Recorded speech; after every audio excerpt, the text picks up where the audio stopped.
Episode 11. Welcome back to another episode at Consciously Evolving Enterprises. As always, I am your host, Mr. Ryan Dillon Brassington. A quick introduction. Okay, so this is a series of true short stories where we have been exploring the scary paranormal happenings caused by unfortunate domestic events in the family home. These are all freaky stories of survival in a domestic violent haunted home, from the memories of people that with lived experiences and have been kind enough to share their events and stories with us. Some seeking to find a common connection to verify the truth, others tell their truth to find healing, to heal that inner child, and reconcile with a past long avoided, push away and shut down.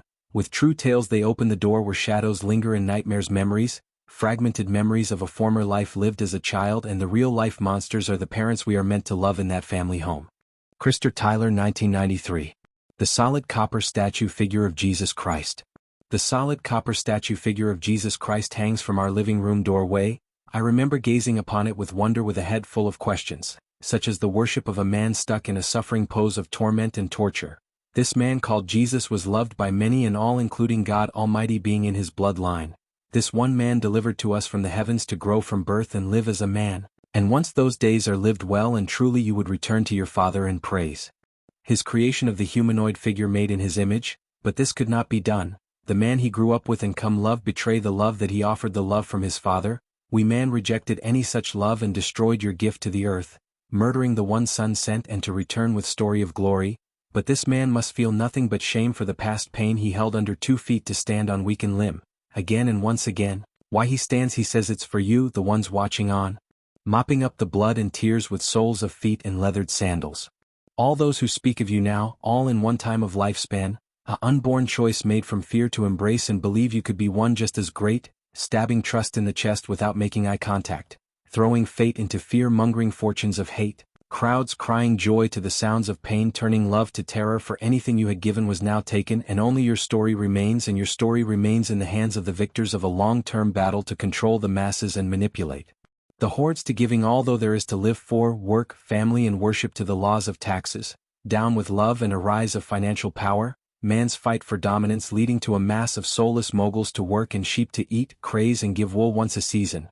A sensation of escape and relief once every few months should keep the masses at bay, a holiday here and there, creating products of addiction to anything that could be held in the hand, a way to keep the hordes from gathering.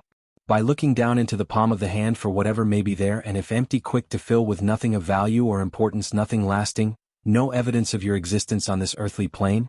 Having nothing you are close or so fond of that you will take it to the grave, instructing your loved ones when the inevitable happens and you pass away. What will I have to say on that day? What will be left of me? What is my legacy to my children yet to be born? What will I be remembered for, and as who? As a man hanging from people's lounge room doorways, remembered by embalmed copper statue. I believe looking at the image and asking as I did was heard by those above, giving the idle power of protection in the lounge room area. As for the rest of the house and that long dead-ass scary hallway, was an open portal for entities to come and go freely or hang around so long it becomes a haunting and or poltergeist. Seen when I was in the shower, and swear to God I seen a plastic doll move on its own, so I stopped instantly and watched it, wide-eyed, staring with an intensity of expectation. Then sure the day the fucking thing moved, flicking to the left with a gutted twist of the arm. So how it moved, I paused watching on for trickery, strings, a kid's giggle, none came, and then goosebumps raised from under my flesh. The overwhelming feeling hinted wildly to get the towel and get the fuck out of the bathtub, grab the towel in a hope and reach for the door and try not to slip and die as I run across the moist tiled bathroom floor.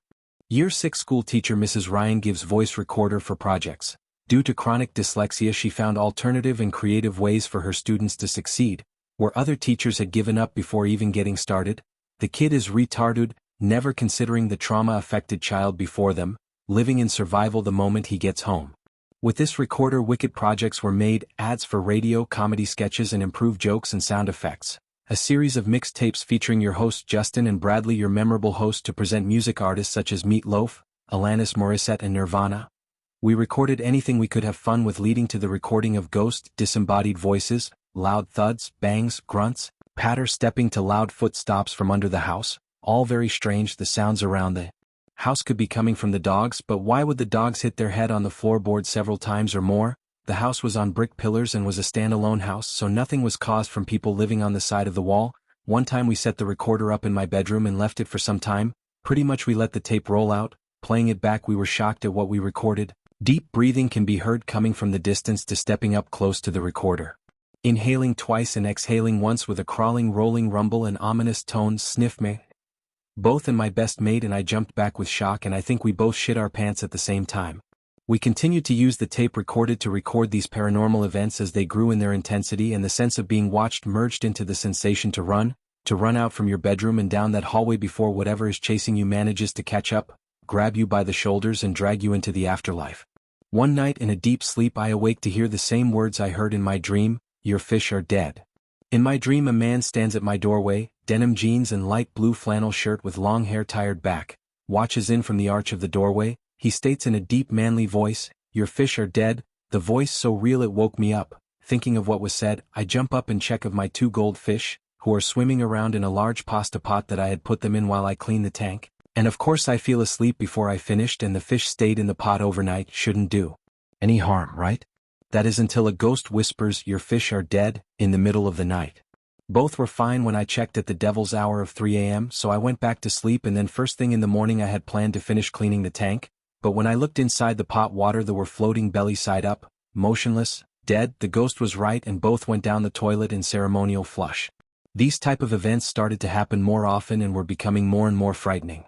To escape the events at home we begun to get out of the house more often and for longer periods, sometimes from the morning through to after dark, even knowing we would be in trouble because the street lights were on and we were not home before they turned on. The place we seen most of time, actually, it's all of our time. The place was called Australia's Wonderland in Sydney. We started to attend almost every day we weren't at school or on a family holiday. After months we somehow became the perfect Wonderland thieves at Australia's Wonderland was the summer weekend adventure for my sister, her best friend, my best friend and myself.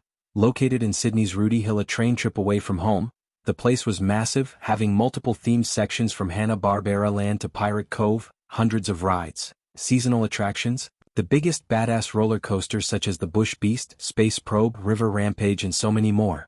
It took up the entire day going on each ride. We had the most fun during the Easter holidays as everyone would go to the Sydney Easter show, leaving the ride lines empty, so we would run around going on every ride several times, and before long even the excitement of thrill rides became mundane. On this one day we had gone on every ride at least twice, played hide and seek in each theme section of the park, using up all-out energy before lunch, so when lunchtime rolled around we were starving hungry, and us being children had totally neglected to pack something to eat. At first we went to the donut stall and asked if they would give us some free donuts or at least some cinnamon sugar dust, and so we were thankful when she gave a brown paper bag with cinnamon dust in the bottom, but holy shit, that stuff makes you thirsty, so now we're desperately thirsty and still hungry. I can only tell you what I remember, and that is, I was standing there inside one of the many candy and gift shops inside the park, looking at the display of hyper-colored candy bars illuminated under the spotlights, shelves on all walls from floor to ceiling fully loaded with stock, rows of delicious chocolate bars, benches topped bouquets of lollies, pops, jars of gobstoppers and assorted hard candies. That one chocolate bar I was staring at slipped up my jacket sleeve. Maybe at first it was a joke to test the boundaries, but seeing that my action of attempted theft went unnoticed, another chocolate bar somehow followed the other one up my sleeve. Still being unnoticed, the excitement of being caught kicked in the adrenaline and override the feeling of hunger.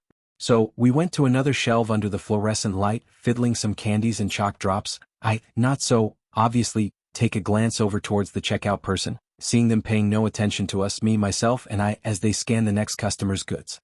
It was nerve-wracking, rattling my knees, thinking it was just simple walk out. I see my sister and her friend walk out through the glass doors. Then my friend walked out shortly after. I stood there like a guilty goose, hesitating to walk out. My best friend walked back and grabbed me by the arm and said, "You can't just stare at the stuff. Let's go and ask Mom and Dad for some money and we'll come back." The start of a relentless stealing spree with our following visit and every visit during those school holidays. That was until I had a dream about getting caught, a warning I did not listen to, and that next day, after a full day of thieving goods, in exactly the same shop and by the same looking shopkeeper, caught with the exactly same item I had dreamt of only just the night before.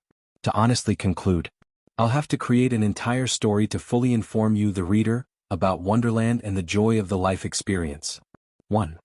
Best friend dressed up a girl to get in with my sister Wonder Pass, and let's just say he was successful. 2. The pirate ship, my first thrills ride at 9 years old. 3. The smell of the festivities. 4. The rides. 5. The 4 thief rat pack. We were at such a young age, all ranging 14 to 11. If we weren't caught, we would have led criminal lives chasing free dreams in the shadows of life. 6. Dreaming of the day we got caught stealing in full detail the night before, I even told my father the morning of leaving. He said, "Well, you better not steal anything then." Huh? Ended his statement with a question in his tone, eyeballing me across the yard as we all pilled in a car and left for another big day out at Australia's Wonderland. Point 7. I remember that I used to cry whenever the ad came on the TV with its catchphrase, "If only the world was Wonderland." And it wasn't boo-hoo, imagine if.